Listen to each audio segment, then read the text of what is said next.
34 दिन हो गए हैं CNW की तरफ के जो मुलाजिमीन की कैंप, उनके लिए आपने संयुक्त तौर पे भी होगा बताया। और कल एक दर्दनाक वाक़या जो पूरे पाकिस्तान बल्कि पूरी दुनिया में नहीं होता, ख़वातीन के एहतजाज में जिस तरीके से हुआ, सोशल मीडिया वगैरह इलेक्ट्रॉनिक मीडिया में हुआ, क्या समझते हैं सर? हुकूमत क्या संजीदा नहीं? यहाँ पे कैंपों के अंबार लग चुके हैं, हुकूमत कोई संजीदगी नजर नहीं आ रही हुकूमत की तरफ। शुक्रिया। देखें, बलूचिस्तान नेशनल पार्टी जमीयत अपने 361 मुलाजमीन के साथ इज़हार यकजहती के लिए आए हैं।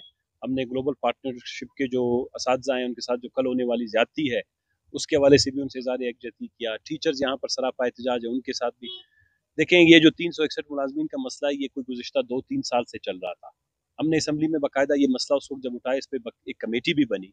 बदकिस्मती से उस कमेटी का कोई इजलास नहीं हुआ, जिसके बाद फिर कुछ बैरोक्रेट्स ने बैठकर इसके हवाले से फैसला दे दिया और इनको बैक जुम्बिश कलम जो है मुलाजमतों से फारिग कर दिया गया, ये कहकर कि जी इनकी जो तैनातियाँ हैं वो गलत तरीके से हुई हैं।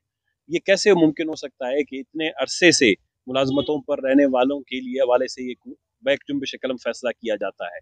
ये सारे इनकी डिग्रीज वेरीफाई हुए हैं, इनका तरीक़ा कार जो है उस पर कमेटियाँ बनी हैं और ख़ुद जो हुकूमत के अपने जो बैरोक्रेट्स हैं उन्होंने खुद काफ़ी जगहों पर यह लिखा है कि इनका कसूर नहीं है, अगर कोई थोड़ी बहुत प्रोसेस में गलती हुई है वो हुकूमत की जानिब से हुई है।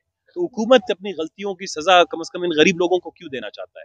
इनके बच्चे, इनके मासूम जो है, इनके घर वाले, इनकी माँ बहन बेटियाँ बच्चियाँ, पता नहीं एक आदमी की मुलाजमत के साथ बलूचिस्तान में 30 से 40 लोगों का रोजगार और खाना मुंसलिक होता है। ये कोई हमने इनको ऐसी रोजगार तो नहीं दी है कि इनको महीने की 1 करोड़ रुपए तनख्वाह मिलती है और ये जो है पूरी दुनिया के जो है सैर सपाटे करते हैं। इनकी तनख्वाह से इनके घर के चूल्हे तक नहीं जलते। अफसोस की ये बात है कि बलूचिस्तान में हर बेरोजगार घराने को 30 से 40 हज़ार रुपए का अलाउंस मिलना चाहिए था, बजाय कि हम ये जो मुलाजमीन है इनको मुलाजमतों से बर्खास्त कर रहे हैं। ये जब से हुकूमत आई है इसमें कोई शक नहीं है। देखिए, हमने 12 फोरम पे कहा है पहले दिन से, दूसरे तीसरे महीने से, कि बलूचिस्तान रूब ज़वाल है। बलूचिस्तान बतदरीज एक बहुत बड़े कड्डे की तरफ जाके गिर रहा है। बेरोजगारी बढ़ गई है, बदहाली बढ़ गई है, मायूसी बढ़ गई है। लोग सड़कों पर आप एहतजाज के हवाले से देख रहे हैं, किसी भी तरह की। ये जो आप अभी सड़क देख रहे हैं, ये क्वेटा प्रेस क्लब, ये तो बलूचिस्तान की जो है पेशानी है, बलूचिस्तान का माथा है। यहाँ पर खुशहाली होनी चाहिए थी, प्रेस क्लब में शादियाँ बजने चाहिए थे, यहाँ रोज अच्छे अच्छे प्रोग्राम होने चाहिए थे, लेकिन यहाँ पर आए उधर खवातीन और बच्चे जो है आंसू बहा रहे थे। इधर ये शहजादे बैठे हुए हैं सारे। मुझे पता है कि किसी के घर से फोन आ रहा होगा, घी नहीं है, किसी के घर से टेलीफोन आता है, दवाइयाँ नहीं है, किसी के घर से फोन आता होगा, चीनी नहीं है, किसी के घर से फोन आता होगा, बस का किराया नहीं है, किसी के घर में बच्चे की किताबें नहीं है। अफसोस की बात यह होती है कि एक हुकूमत इतनी गैर संजीदा कैसे हो सकती है? हुकूमत है नाम किस चीज का? हम सब अपने घर के खाते पीते लोग हैं। हम जब हुकूमतों में आते हैं हमारी जिम्मेदारी होती है अपने घर को संभालना, नहीं पूरे बलूचिस्तान की खिदमत करना, बेरोजगारी का खात्मा करना। ये जो छोटे मोटे मसाइल हैं, ये 2 दस्तखत की 5 मिनट की मीटिंग की मार है। ये कौन सा इसके लिए आप इनको महीनों बिठाकर इनके साथ ये तकलीफ दे सूरत हाल हो रही है? ये तो टार्चर किया जा रहा है, ज़हनी तौर पर मफलूज किया जा रहा है सोसाइटी को। गुलामों के साथ 17वीं सदी में 16वीं सदी में ऐसा सलूक नहीं होता था जो आज इनके साथ हो रहा है। उस वक्त भी गुलाम कम से कम किसी जमीन पे जाके काम करता था, शाम को उसको मुआवजा मिल जाता था।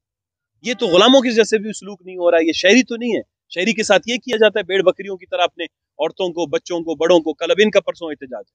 तो हम ये समझते हैं हुकूमत, देखें इसमें कोई भी और तरीक़ाकार नहीं है। ये इन्होंने जायज तरीके से, इनके पास डिग्रियां हैं, इन्होंने तालीम हासिल की है, उधार से कर्ज से अपने माँ बाप के लोगों ने जेवरात बेचे हैं, जायदाद बेच के तालीम हासिल की, फिर मुलाजमत पे लगे। उनको क्या पता था कि भाई इस हुकूमत में किसी ने, सेक्शन अफसर ने किसी ने गलती की, उसकी सजा इनको क्यों दे रहे हैं? 10 साल के बाद उस सेक्शन अफसर को पकड़ें, उस निज़ाम में जो खराबियां हैं उसको खत्म करें। ये बात हमने 10 दफा की है। बलूचिस्तान को डिजिटलाइज करें, बलूचिस्तान में पैसे के खर्च दर का हिसाब जो है डिजिटलाइज करें, बलूचिस्तान में यूनिवर्सिटियों का रिकॉर्ड डिजिटलाइज करें, बलूचिस्तान में मुलाजमत हो। उसके बाद वो जो गलत लोग हैं खुद ही ऑटोमेटिकली सिस्टम से निकल जाएंगे। बदकिस्मती ये है कि ये हुकूमत आगे बढ़ना नहीं चाहती। इसने बलूचिस्तान को न सिर्फ एक जगह पर रोक दिया है, बल्कि इसको धक्का दे रहा है कि एक बहुत बड़ा खड्डा है उसमें गिर जाए, ताकि बलूचिस्तान और भी जो है तशद्दुद की तरफ जाए, बदअमनी की तरफ जाए, रोने धोने की तरफ जाए, पीटने की तरफ जाए। और हम जो है कम से कम इस मुश्किल तरीन दौर में, पता नहीं खुदा तबारक तआला ने हमारे क्यों इस मुश्किल तरीन दौर में हमें हक की नुमाइंदगी दे दी।